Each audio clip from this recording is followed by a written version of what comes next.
इनका घर बिल्कुल गर्म रहता था और इस तरह से 10 की 10 बहुएं अपनी बर्फीली पहाड़ी ससुराल में हंसी खुशी रहती हैं। आपकी बातों से तो लगता है कि अच्छे ही लोग हैं।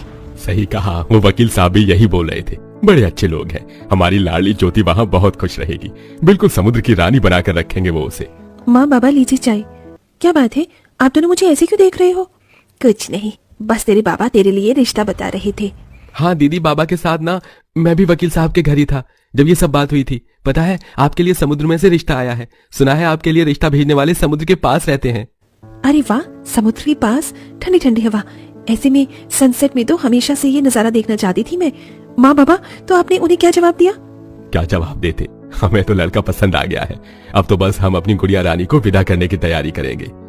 किशोर की बात सुनकर ज्योति इमोशनल हो गई। ज्योति का परिवार गरीब था और जिस जगह से उसके लिए रिश्ता आया था वो लोग वहां से काफी दूर रहते थे, इसलिए ज्योति के परिवार वाले एक बार भी आंखों से जाकर अपनी बेटी का होने वाला ससुराल नहीं देख पाए। देखते ही देखते दिन गुजर गए और ज्योति की शादी का दिन आ गया, जहां घर से लाडली बेटी की विदाई हो रही थी। माँ बाबा, मैं आप लोगों को बहुत याद करूंगी। सदा खुश रहना दीदी, हम लोग भी आपके समुद्र के घर में जरूर आएंगे। आखिरी बार अपने परिवार से विदाई लेकर ज्योति अपने ससुराल आ गई। उसने अपने ससुराल के बहुत से ख्वाब आंखों में सजाए हुए थे। गाड़ी चलते चलते एक समुद्र के किनारे पर रुक गई, जहाँ एक बड़ा सा होटल बना हुआ था। अरे वाह, कितना अच्छा और बड़ा घर है। क्या ये आपका है? क्या कहा भाभी, ये घर नहीं होटल है। जानती है, यहाँ की एक दिन रहने की बुकिंग ही 16,000 रुपए है। हमारा घर ये नहीं है, हमारा घर तो आगे है। विनीता ऐसे बोल ही रही थी कि तभी पानी में एक छोटी सी किश्ती तैरते हुए आई। चलिए भाभी चलते हैं, इस किश्ती से ही हम अपने घर जा पाएंगे। ज्योति के कुछ समझ तो नहीं आ रहा था, लेकिन वो किश्ती में बैठ गई और कश्ती उन्हें आगे पानी में चलते हुए एक टापू पर लेकर पहुंची। वो टापू बहुत ज्यादा बड़ा तो नहीं था, लेकिन समुद्र में था। पूरा टापू एक घने जंगल जैसा था, जो सुंदर नहीं काफी डरावना लग रहा था। और वहां पर ज्योति का ससुराल था, जो बस एक घर के नाम पर लकड़ी की छोटी सी कमजोर सी कुटिया थी। ये मेरा ससुराल है? मैंने तो क्या क्या ख्वाब देखे थे, लेकिन ये तो बिल्कुल बंजर सी जगह है। समुद्र के बीचों बीच में तो आदिवासियों में भी आ गई हूँ मैं। कहाँ खो गई बहू, अंदर आ मेरी बच्ची। जी। ज्योति को वो जगह नाम को भी अच्छी नहीं लगी थी, लेकिन न चाहते हुए भी अब उसे वहां गुजारा करना पड़ता, क्योंकि वो उस घर की बहू बन चुकी थी। ज्योति ने खामोशी से अपने गृह प्रवेश की रस्म कर ली और फिर वो खामोशी से ही अपने कमरे में चली गई, जो काफी छोटा सा लकड़ियों का ही बना हुआ था। अभी वो बैठी हुई थी कि तभी उसके कमरे में उसकी नंद आई। ये लो भाभी, कुछ खा पी लो, आप तो भूखी होंगी ना, मैंने भिजवाया है। क्या बात है भाभी, आप कुछ उदास लग रही हो? कुछ नहीं, बस घर की याद आ रही थी। घर की याद? भाभी, ये भी आपका घर ही है। जानती हो, लखन भाई की शादी की खबर सुनकर पूरे टापू के लोग खुश हो गए थे। आप सिर्फ इस घर की नहीं, पूरे टापू की बहू और बेटी हो भाभी। सही कहा, इस उजाड़ जगह की, जहाँ मुझे अपनी बर्बादी के सिवा कुछ नजर नहीं आ रहा है। ज्योति ने इतनी कड़वी सी बात बोल दी, लेकिन सुनीता या विनीता ने उसे कोई कड़वा जवाब नहीं दिया, बल्कि वो उसे समझाते हुए बोली, भाभी हम जानते हैं ये जगह आपको अपने मायके के आगे उजाड़ लग रही होगी, लेकिन यकीन मानिए, घर जगह हर चीज में खूबसूरती प्यार और रिश्तों से बनती है। ये सब तो बस इंसान की जरूरत है। आप देखना, यहाँ रहकर आपको समझ आएगा कि प्यार से रिश्ते किस तरह बनते हैं और कैसे खंडरों में बहारें आती हैं। सुनीता ऐसे बोलकर आ गई। ज्योति का मूड खराब ही था। उसने अपने मुंह से तो कुछ नहीं निकाला, लेकिन उसने घर के हर काम को गुस्से से ही किया। शादी के अगले दिन उसकी पहली रसोई थी, जहाँ उसे बाहर आकर चूल्हे पर खाना बनाना पड़ा। चल पिचा, क्यों मेरा पागल बना दिया है? अरे बहुत ज्यादा गुस्सा ना कर, आजा मैं तुझे चूल्हा जलाना बताती हूँ। आप कौन है? मैं यही इस टापू पर रहने वाली हूँ, तुम पड़ोसन बुला सकती हो। देखो ये टापू की लकड़ी है, ये ऐसे नहीं जलेगी, इसमें हल्की हल्की फूंक मारी जाती है। और ये जल गई? जल गई। पता नहीं मुझे ही क्यों इस टापू पर फंसना था। बेटा ये जगह कोई कैद नहीं है, लेकिन हाँ, जिंदगी का हर मोड़ कुछ ना कुछ तो सिखा कर ही जाता है। मैं चलती हूँ। ज्योति ऐसे ही उस टापू को कुछ भी बोल देती थी, लेकिन कभी भी कोई उसे पलटकर जवाब नहीं देता था। ऐसे ही चलते चलते लगभग 1 महीना होने को आया था। ज्योति को वहां हर काम करने में दिक्कत होती थी।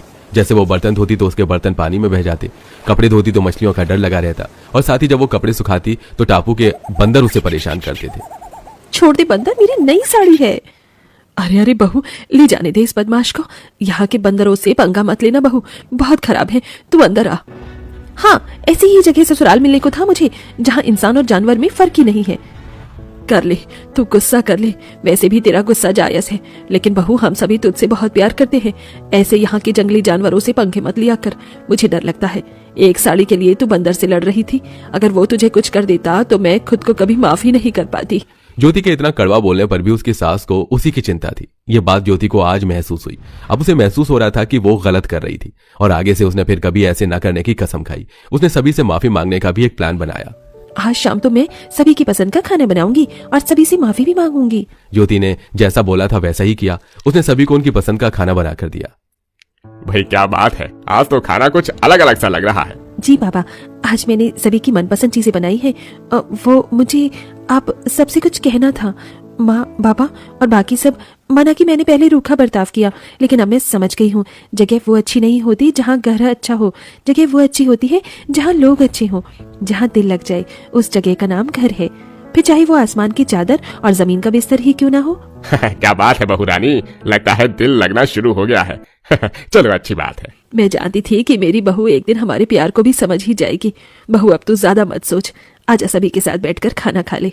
शांति ने ज्योति को अपने पास बिठाया और उसे खाना खिलाया। आज के दिन सभी बहुत ज्यादा खुश थे। ज्योति खाना खाकर अपने घर वालों से बोली, माँ, बाबा, मैंने इस जगह को तो अपना लिया है, लेकिन मैं इस घर में अपने हिसाब से थोड़ी बदलाव करना चाहती हूँ। बहुत वक्त हो गया इस खंडर सी कुटिया में रहते हुए। अगर आपकी इजाजत हो तो इस टाबू को ही घास और लकड़ी की मदद से क्या हम इसी घर को सजाएं? सुनने में तो अच्छा लग रहा है, लेकिन हम इस घर को सजाएंगे किस तरह? वो तुम मुझ पर छोड़ दो। लखन जी और राहुल जी, आप दोनों को यहाँ से लकड़ी लेकर थोड़ा सा फर्नीचर बनाना होगा।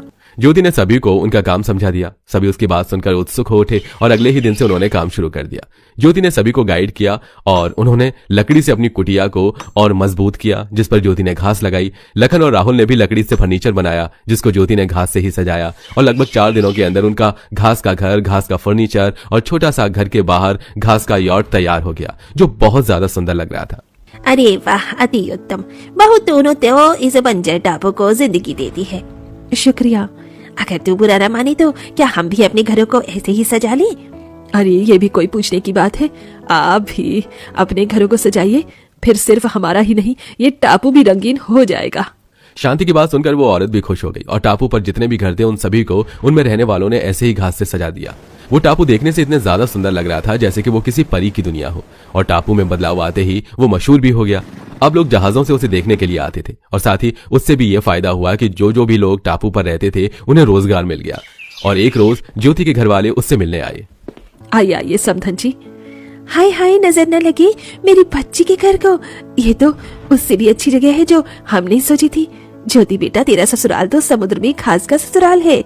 शुक्रिया माँ, सारी रौनक आपकी फुलवारी से ही हुई है समधन जी। अपनी सास की बात सुनकर ज्योति मुस्कुराने लगी। कल तक जो टापू बंजर था, अब वहां हर वक्त रौनक रहती थी। वहां के लोग अच्छे खाते पीते और पहनते थे और सब कुछ अब ठीक हो चुका था।